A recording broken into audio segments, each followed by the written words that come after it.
तो last class में last जो स्लाइड था वहाँ तक हम लोग देख लिए थे और इसके बाद नेक्स्ट जो है ये दो क्वेश्चन होमवर्क दिए थे, होमवर्क में था। ठीक है, तो चलिए हम लोग ये नेक्स्ट क्वेश्चन सॉल्व करते हैं। तो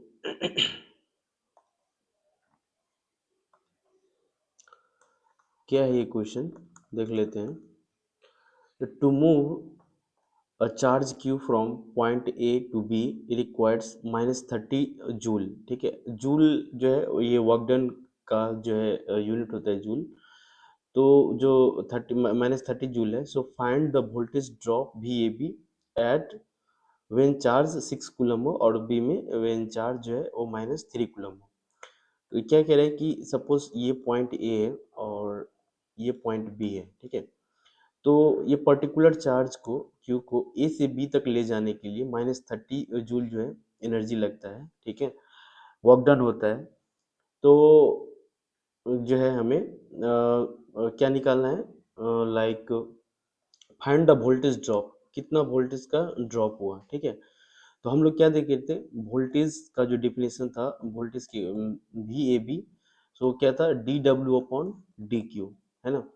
यूनिट चार्ज को ए पॉइंट से बी पॉइंट तक ले जाने में जितना एनर्जी लगता है, ठीक है, जितना वर्क डन करना पड़ता है, वही हमारा वोल्टेज होता है। तो ये हमारा वर्क अपॉन चार्ज। ठीक है, तो पहले वाले केस के अकॉर्डिंग चार्ज कितना है, 6 है। एंड तो सो वी ए बी, जब फर्स्ट केस लेंगे तो वी ए बी का जो वैल्यू हो जाएगा, वर्क डन कितना है -30 एंड डिवाइडेड बाय चार्ज कितना है 6। तो ये कितना हो जाएगा, वोल्टेज -5 वोल्ट। ठीक है, एंड सेकेंड वाले केस में सेकेंड वाले केस में जो वी ए बी हो जाएगा वो कितना हो जाएगा, -30 डिवाइडेड बाय -3, ये हो जाएगा 10 वोल्ट। ठीक है, तो फर्स्ट केस में -5 वोल्ट हो जाएगा और सेकेंड केस में जो है वो 10 वोल्ट हो जाएगा। ठीक है, इतना वोल्टेज का ड्रॉप होगा। चलिए नेक्स्ट क्वेश्चन क्या है। नेक्स्ट क्वेश्चन है, find the power delivered to an electric an element at A T equal to 3 milli second,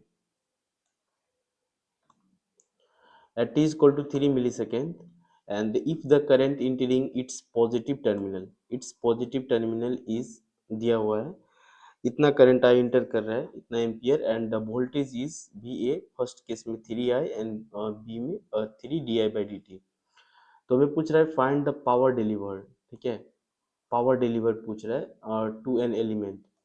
तो पावर डिलीवर्ड, पावर का जो फॉर्मूला था, ठीक है, किसी भी एलिमेंट में, और यहाँ पे कह रहा है कि पॉजिटिव टर्मिनल में इंटर कर रहा है, तो पावर का फॉर्मूला हमें पता है। ठीक है, तो उसके लिए हमें वोल्टेज और करंट निकालना पड़ेगा। तो जो वोल्टेज दिया हुआ है फर्स्ट केस में, जो वोल्टेज दिया हुआ है दैट इज क्या है, 3 × I। ठीक है, तो I का वैल्यू दिया हुआ है, तो यहाँ से लिखेंगे 3 × I कितना है, I है 5 cos 60π × t। ठीक है, तो वोल्टेज हम लोग निकालते हैं पहले, तो 5 × 15 एंड ये हो जाएगा cos 60π एंड t।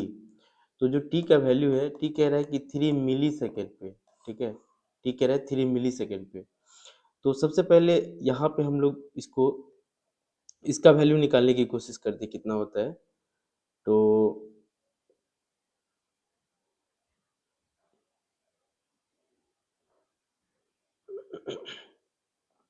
देखिए, ये क्या है, cos ऑफ 60π एंड t का जो वैल्यू है वो कितना है, 3 मिली सेकेंड, 3 × 10⁻³ अगर t का वैल्यू इसमें पुट करेंगे तो यहाँ पे इसको सॉल्व करते ही कितना आता है, तो ये हो जाएगा कितना, cos एंड 18 180π इंटू 10⁻³ अब यहाँ पे ये जो है रेडियन में आ गया। ठीक है, मतलब ये जो वैल्यू है इसके अंदर में ये रेडियन में है, मतलब 180π इंटू 10⁻³ तो इसको डिग्री में कन्वर्ट करने के लिए 180/π से हमें मल्टीप्लाई करना पड़ेगा। तो यहाँ से पाई और पाई कट गया। ठीक है, और 18 ये हो जाएगा कितना, 324, उस पर 20 इंटू 10⁻³ तो 3 डेसिमल पीछे करेंगे तो ये हो जाएगा 32.4 डिग्री। डिग्री में ये इतना हो जाएगा 32.4 डिग्री, ठीक है। तो इस पूरे के बदले हम लोग क्या लिख सकते हैं, कॉस 32.4 डिग्री, ठीक है। तो अब यहाँ पे हम लोग कॉस 32.4 डिग्री के वैल्यू रखेंगे, ठीक है। तो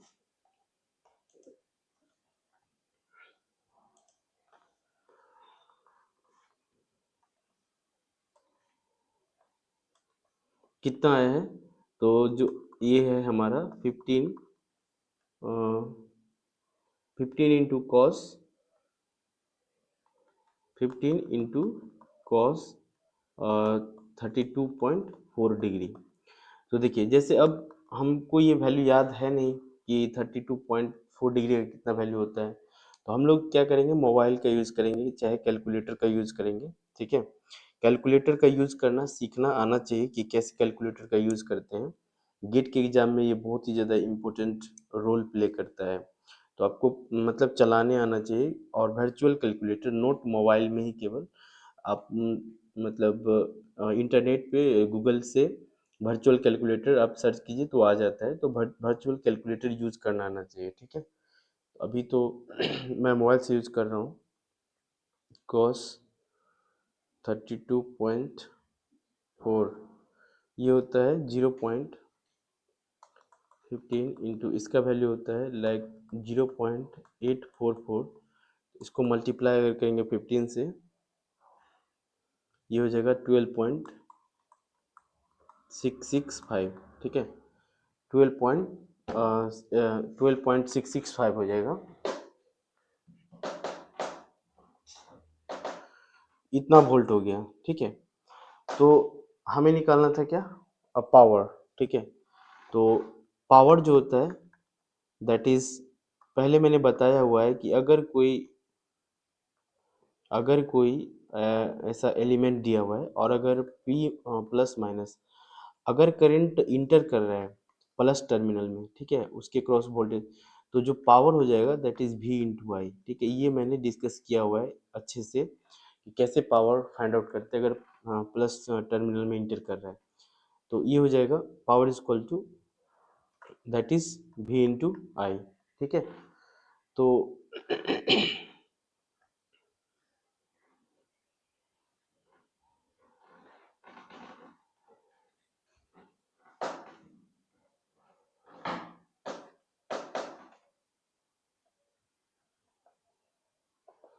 power is equal to V into I. तो यहाँ पे ये जो वैल्यू हम लोग का निकला है, किसका वैल्यू निकला है, दैट मीन्स वोल्ट।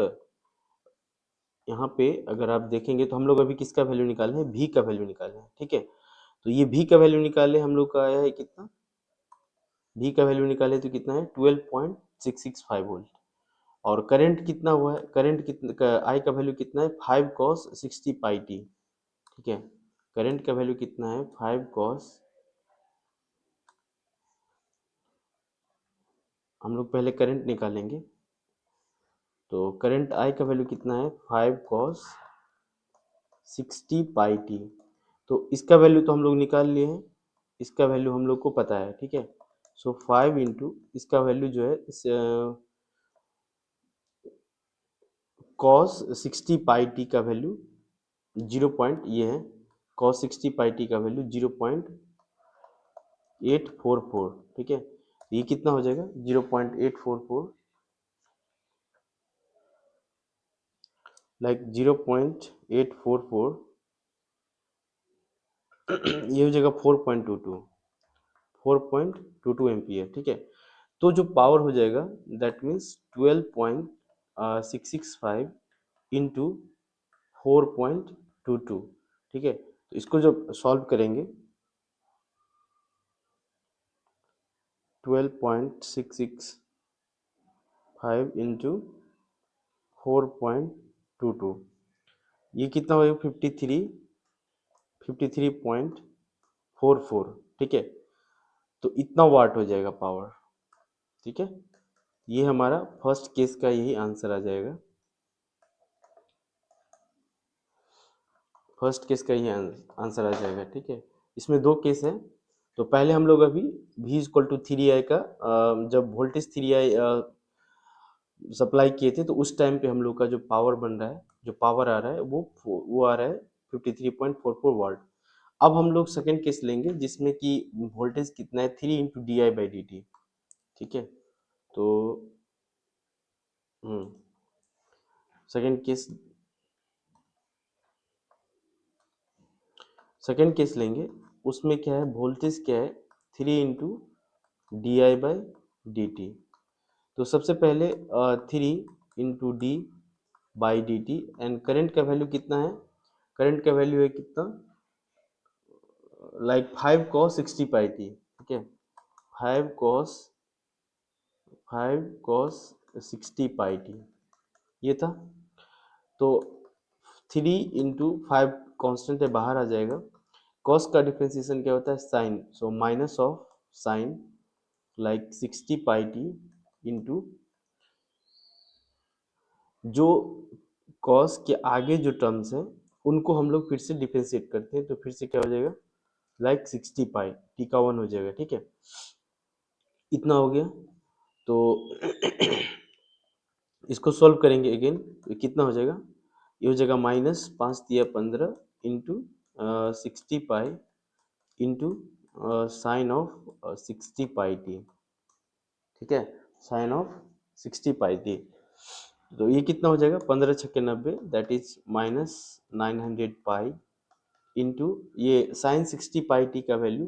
तो हम लोग देखे थे इसको 60πt को कन्वर्ट किए थे, लाइक 60πt का जो वैल्यू था, है ना, ये वैल्यू 32 पॉइंट कितना है, 32 पॉइंट यहाँ 32.4 डिग्री। ठीक है, तो हम लोग साइन में इसका वैल्यू निकालेंगे, तो साइन साइन 32.4 डिग्री का वैल्यू जो आएगा,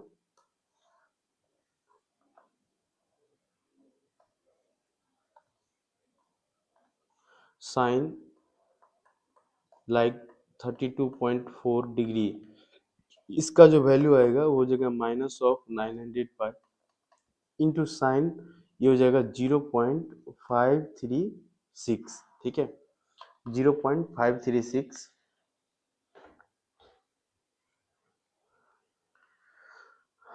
0.536। तो ये फाइनल ये वैल्यू हम अगर सारा वैल्यू रख दें, लाइक -900 इंटू इसका वैल्यू भी रख दी 3.14 इंटू 0.536, तो ये हमें निकल के आ जाएगा कितना,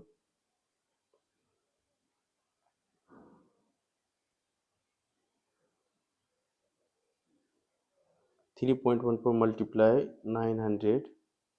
ठीक है, तो ये अप्रॉक्सीमेटली आ जाएगा -15 14 के 0.24। ये केवल वोल्ट हुआ। ठीक है, और हमें करंट पहले से पता है, करंट का जो वैल्यू आया है वो कितना है, करंट का वैल्यू 4.22, दैट मीन्स 4.22 एम्पियर। ठीक है, तो इस केस में जो पावर हो जाएगा, power is equal to that is V into I करेंगे। सो पावर वोल्टेज कितना है, -15 14.24 इंटू दैट इज 4.22। इस केस में जो इसको मल्टीप्लाई करेंगे 4.22 से, तो ये आ जाएगा कितना, 6390 इतना वाट आ जाएगा। ठीक है, पावर अगर किलो में लिखेंगे तो 1 2 3 डेसिमल पीछे लेंगे तो -6.39 ये हो जाएगा किलो वाट। ठीक है, ये हो जाएगा -6.39 किलो वाट। ठीक है, यही हो जाएगा हमारा पावर। तो इतना जो है सेकंड वाले केस में इतना आ जाएगा आंसर। ठीक है, तो इस तरीका से ये फाइंड आउट करना था, इसमें सीखना था कि कैसे इसको चेंज करते हैं। ये बेसिक बेसिक क्वेश्चंस है, बट बेसिक में ही ये बहुत ही इम्पोर्टेंट है, क्योंकि ये सबसे पहले मैंने यहाँ पे क्या किया, कैसे रेडियन को डिग्री में कन्वर्ट किया। ठीक है, ये जो वैल्यू था, ये वैल्यू था रेडियन, ये जो वैल्यू है ये वैल्यू है रेडियन में। ठीक है, ये रेडियन में था, तो रेडियन से मैंने क्या किया, डिग्री में कन्वर्ट किया इसके लिए, 180 डिग्री इंटू पाई से मैंने मल्टीप्लाई किया तो ये डिग्री में निकला, अदरवाइज ये पहले रेडियन में था। तो यही सब चीज़ जो है आप सीखना है, बेसिक चीज़ सीखना है, ठीक है, इसी के लिए क्वेश्चन दिया गया है। चलिए नेक्स्ट क्वेश्चन जो हमारा है, नेक्स्ट क्वेश्चन ये है, देखिए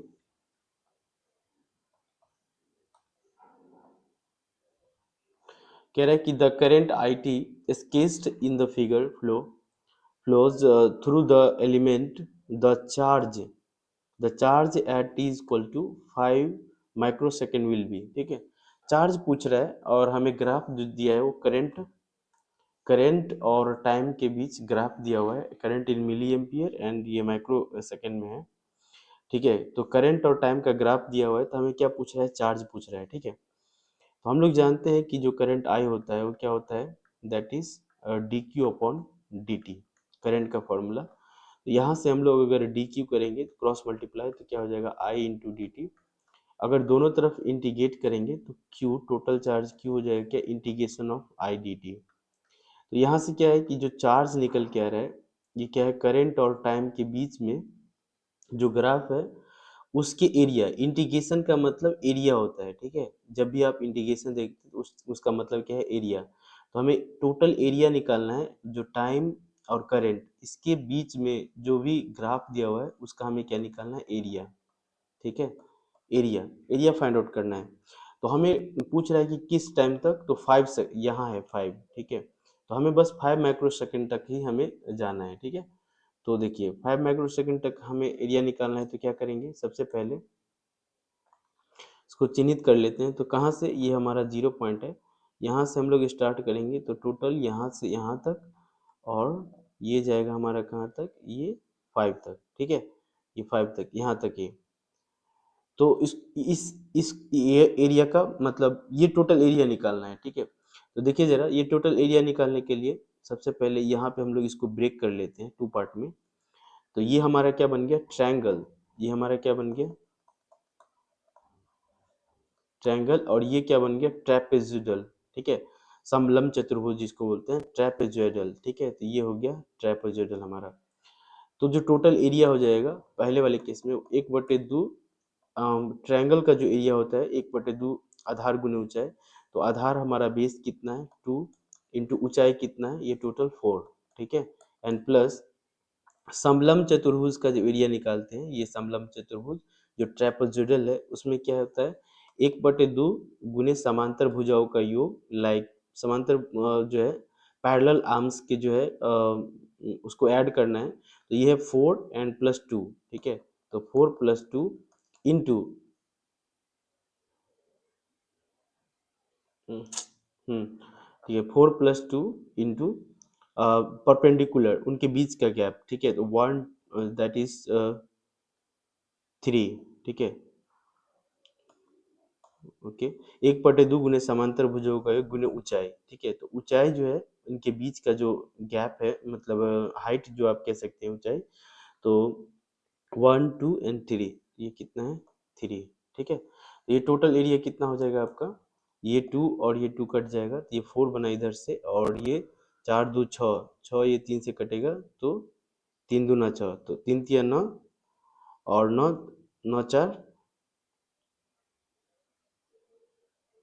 ये हो गया 13, ठीक है। तो टोटल कितना हो गया 13, ये हो जाएगा 13, और चार्ज निकालने तो 13 कूलम, ठीक है। तो इस वाले केस में 13, यहाँ देखिए, हाँ लिखे, हाँ ठीक है, एरिया इज इक्वल टू 13 आया। अब इसका यूनिट क्या रखे, तो यूनिट, क्योंकि एरिया जो हमारा है वो टोटल चार्ज है, और चार्ज यहाँ पे क्या है, चार्ज के लिए हमें दैट मीन्स करंट और टाइम दोनों है, तो ये एक मिली में है और एक माइक्रो में है। तो मिली इंटू माइक्रो करेंगे तो ये नाइनो हो जाएगा, मिली 10 के पावर मतलब 10 के पावर -3 इंटू 10 के पावर -6, तो ये क्या बन जाएगा, नाइनो। ये 13 नाइनो कूलम हो जाएगा, टोटल चार्ज कितना हो जाएगा 13 नाइनो कूलम, ठीक है। तो ये हमारा आंसर हो जाएगा। तो इस तरीका से इस क्वेश्चन में सोचना था, ठीक है, स्पेशली। चलिए उसके बाद हम लोग नेक्स्ट देखते हैं। अब यहाँ से हम लोग देखेंगे थोड़ा और टर्मिनोलॉजी, जैसे कि सर्किट एलिमेंट, जो सर्किट होते हैं उसमें कौन कौन सा एलिमेंट लगा होता है, और उसके क्या फार्मूला होते हैं, वो कैसे काम करता है, लाइक बेसिक बेसिक फार्मूला ही जो हम लोग पहले से भी जानते हैं। फिर भी यहाँ पे एक बार डिस्कशन कर लेते हैं, क्योंकि बेसिक चीज़ को एक तरह से रिवाइज करना ज़रूरी है, ताकि जब बड़ा क्वेश्चन सॉल्व करे, बड़ा सर्किट सॉल्व करे, तो वहाँ पे प्रॉब्लम ना आए, ठीक है।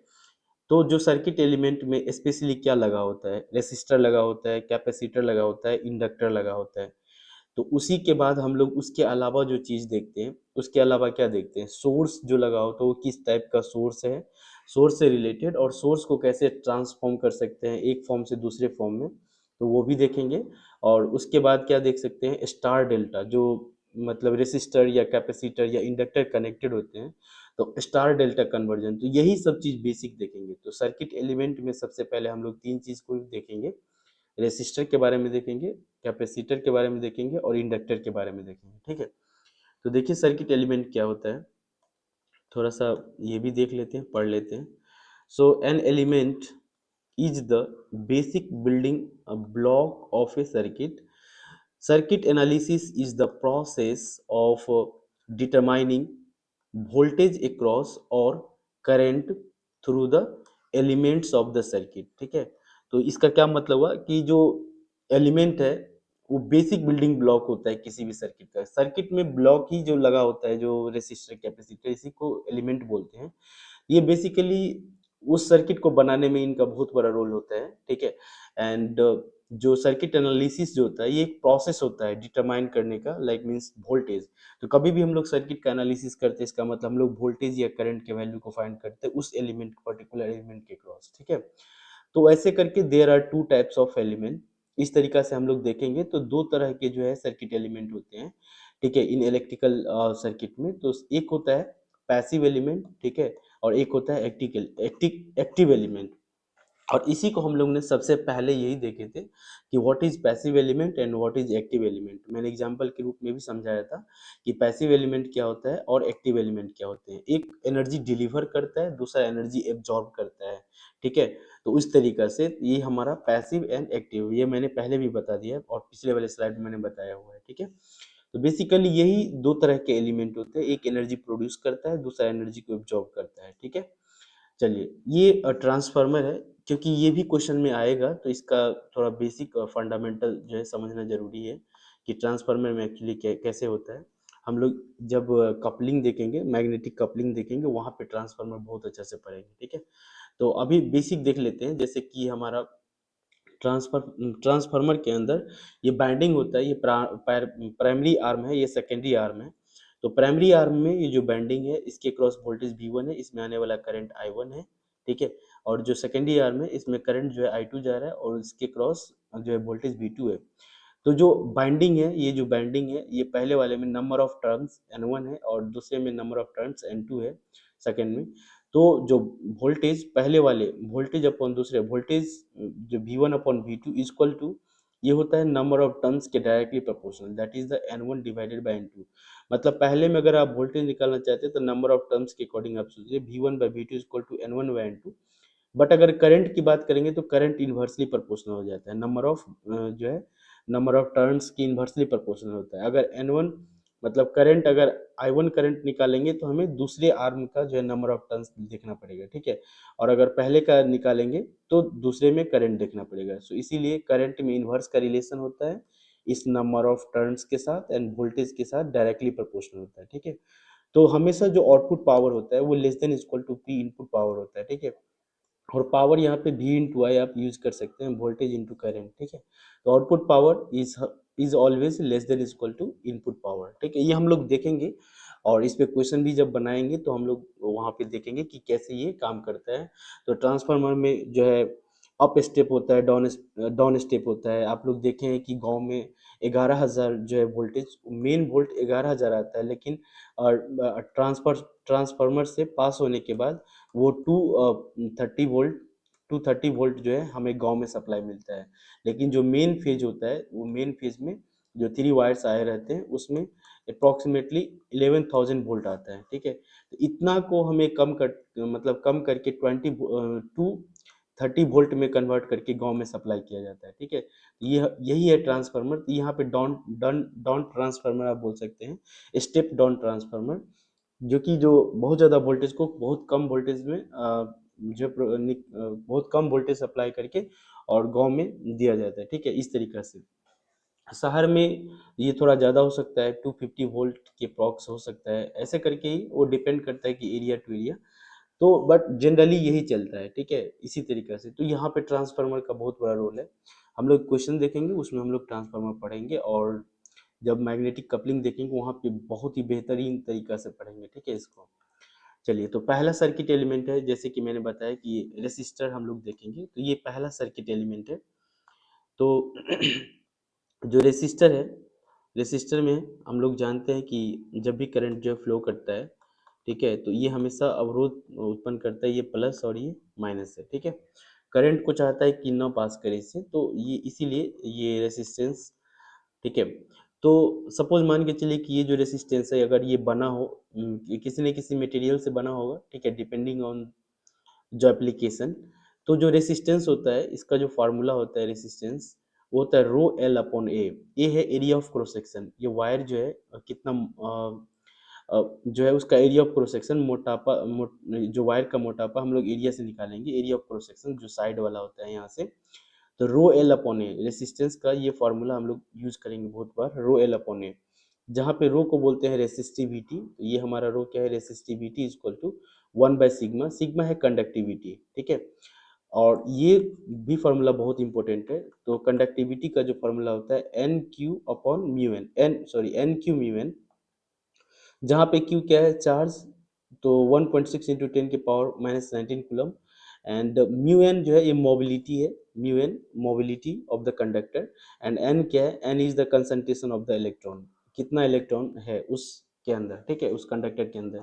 सो n is the concentration of electron. So sigma जो होगा that is conductivity is equal to N Q into mu N. And conductivity का इन्वर्स जो है रेसिस्टिविटी होता है, और रेसिस्टेंस जो हम लोग निकालेंगे वो रो एल अपॉन ए।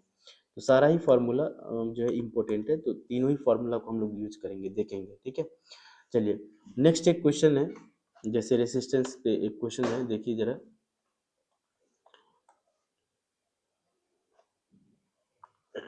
ये क्वेश्चन क्या है, so a wire of resistance 10 ohm, ठीक है। Now we are designing a given circuit by using a same wire and find the resistance across AB। जैसे एक वायर है, ये हमारा वायर है। तो इस वायर ये जो वायर है, इस वायर का लेंथ एल है, और जो रेसिस्टेंस है वो कह रहा है 10 ओम है, ठीक है। रेसिस्टेंस क्या है, 10 ओम है इस वायर का। अब इस वायर को ऐसे हम लोग बेंड किए हैं कि इस तरीका से ये बन गया है, ठीक है। तो अब जो है हमें ए और बी के बीच में, पहले ये सीधा वायर था, अब इस वायर को हम लोग ऐसे मोड़ करके ऐसे दो पार्ट में ये कर दिए, मतलब एक रिंग बना दिए हैं। आधा पार्ट ऐसे कर दिए और आधा पार्ट, इसका मतलब ये जो वायर था इसको दो पार्ट में ब्रेक कर दिए, ठीक है।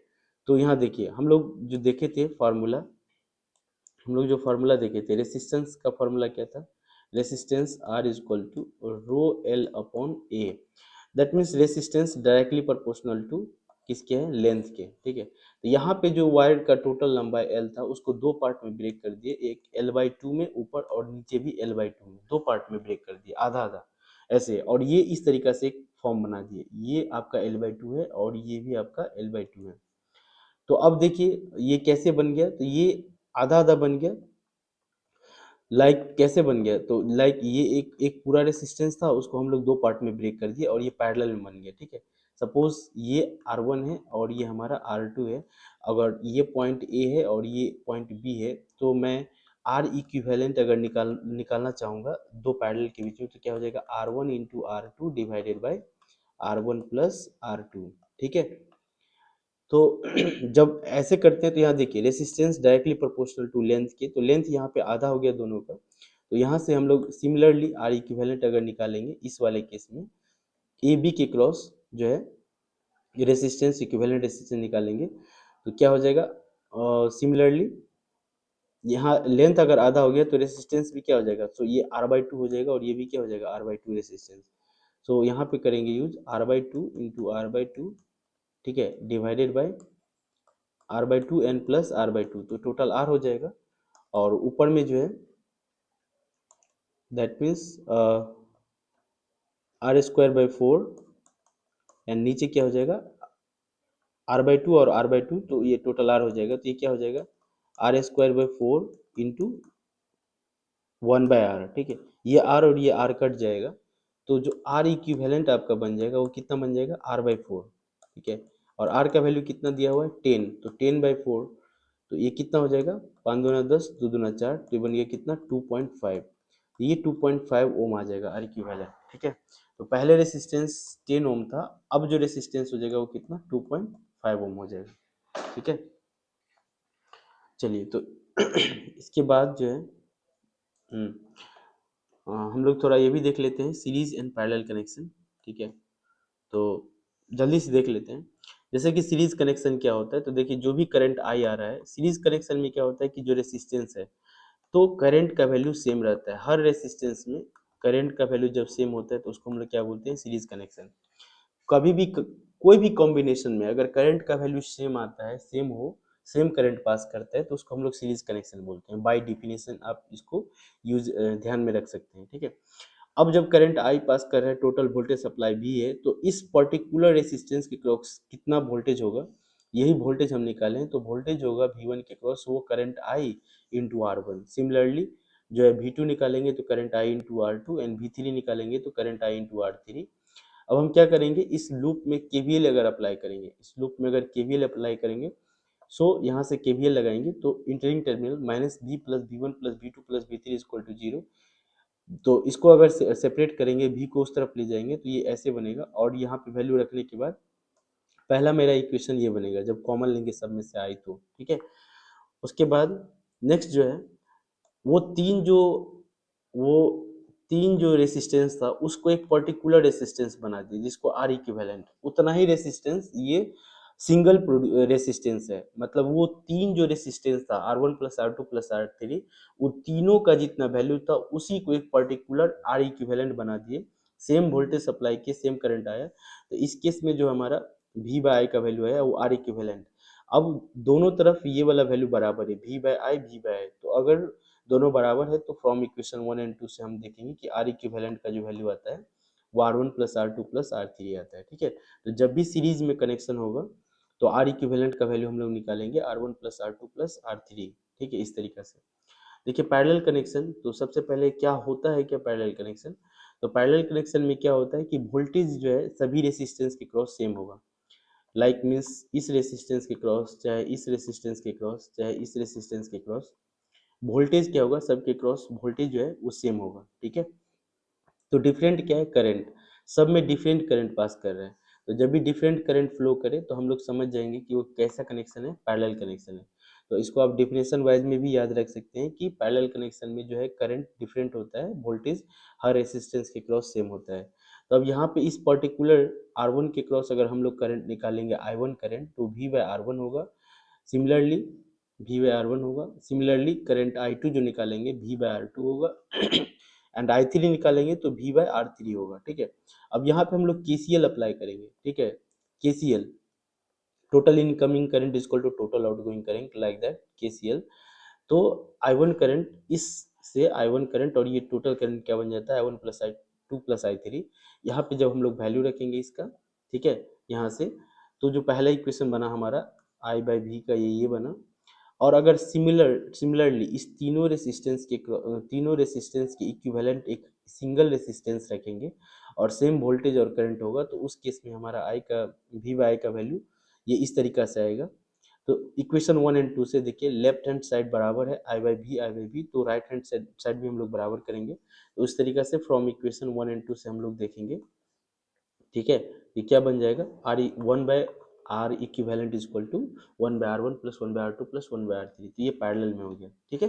तो सीरीज कनेक्शन पैरेलल कनेक्शन हम लोग देख लिए, रिवाइज भी कर लिए एक बार कि कैसे होता है, ठीक है। चलिए, अब है सब इम्पोर्टेंट, ये है सबसे ज़्यादा इम्पोर्टेंट वोल्टेज डिवीजन रूल, ठीक है।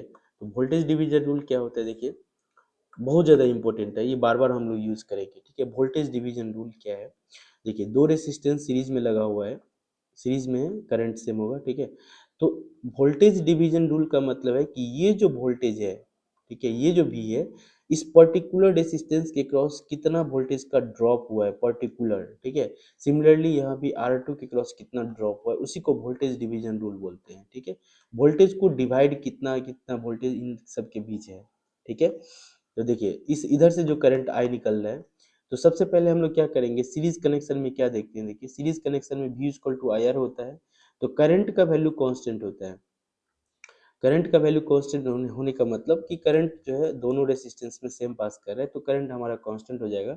अगर कांस्टेंट हमको हटाएंगे तो voltage directly proportional to resistance हो गया, ठीक है। Voltage directly proportional to resistance हो गया। तो इस तरीका से हम क्या सोच रहे हैं कि जब भी हमें वोल्टेज डिवीजन रूल लगाना है, लेकिन सीरीज कनेक्शन में वोल्टेज डिवीजन रूल जब लगाना है तो voltage directly proportional to resistance, इसका मतलब जिस रेसिस्टेंस के क्रॉस वोल्टेज निकालेंगे उसी का पहले रेसिस्टेंस इधर ऊपर रखना है, ठीक है, ऐसे। तो V1 जो है R1 के क्रॉस कितना वोल्टेज होगा, तो V1 इक्वल टू क्या हो जाएगा, V1 इक्वल टू क्या हो जाएगा, R1 divided by total sum, दोनों रेसिस्टेंस का सम R1 plus R2 into total supply voltage V, ठीक है। तो इस तरीका से वोल्टेज ड्रॉप R1 के क्रॉस निकाल सकते हैं। तो V1 इक्वल टू, अगर V1 पहले में निकाल रहे हैं तो उसी का रेसिस्टेंस लेना है ऊपर, ठीक है, याद रखने के लिए। सिमिलरली हम V2 का अगर निकालें, वोल्टेज ड्रॉप R2 के क्रॉस निकालना है वोल्टेज ड्रॉप, तो उसी का रेसिस्टेंस हम लोग ऊपर रखेंगे। इसीलिए मैं ये तरीका सोचा हूँ कि जब भी आप सीरीज कनेक्शन में सोचें तो voltage directly proportional to resistance के होगा, और V2 equal to R2 divided by R1 plus R2 into total supply voltage V, ठीक है, टोटल सप्लाई वोल्टेज V। तो इस तरीका से वोल्टेज डिवीजन रूल हो जाएगा, ठीक है। अब देखिए करंट डिवीजन रूल, तो दोनों ही बहुत ही ज़्यादा इंपॉर्टेंट है, ठीक है। तो करंट डिवीजन रूल क्या है, तो इसमें क्या होगा, करंट डिवाइड होगा।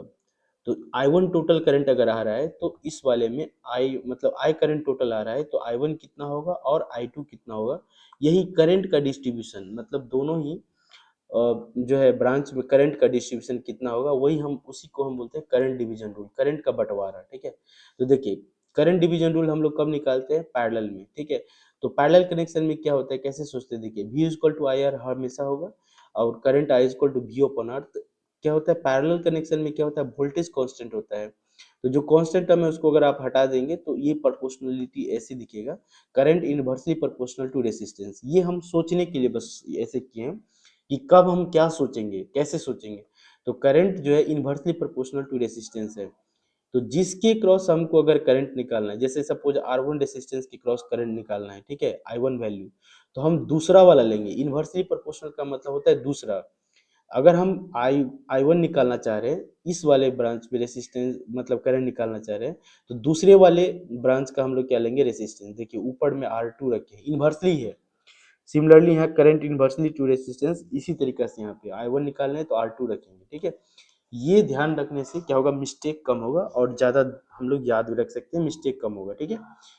तो R2 divided by R1 plus R2 into total current आए हैं, ठीक है। सिमिलरली अगर हम लोग I2 निकालेंगे तो R1, I2 निकाल रहे हैं इसीलिए क्या लिए, R1 लिए, ठीक है, inversely divided by R1 plus R2 into current, total current, जो भी टोटल करंट आ रहा है वो जगह टोटल करंट है, ठीक है। तो ये हमारा पहला था रेसिस्टर। अब हम लोग देखेंगे नेक्स्ट इंडक्टर, फिर कैपेसिटर, वो हमारा सर्किट एलिमेंट है, ठीक है। तो हम लोग ये नेक्स्ट वीडियो में देखेंगे, ठीक है। चलिए थैंक यू।